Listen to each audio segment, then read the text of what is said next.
আল্লাহু আকবার বলে নিয়ত বাঁধলাম, এরপরে সানা সুবহানাকাল্লাহুম্মা ওয়া বিহামদিকা ওয়া তাবারাকা ইসমুকা ওয়া তাআলা জাদ্দুকা ওয়া লা ইলাহা গায়রুক।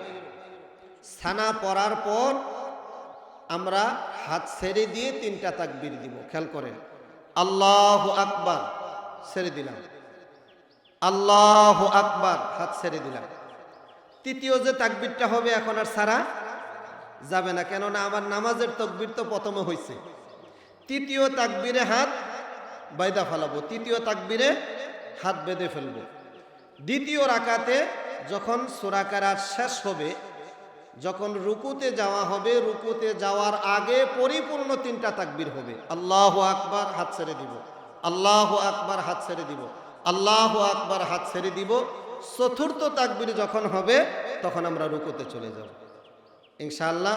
এভাবে আমরা খেয়াল করব, নামাজটা মহব্বত নিয়ে খেয়াল করব। আর নামাজের পরে ঈদুল ফিতরের 2 রাকাত নামাজ যেমন ওয়াজিব, নামাজের পরে যে খুতবাটা হবে খুতবাটাও কিন্তু ওয়াজিব।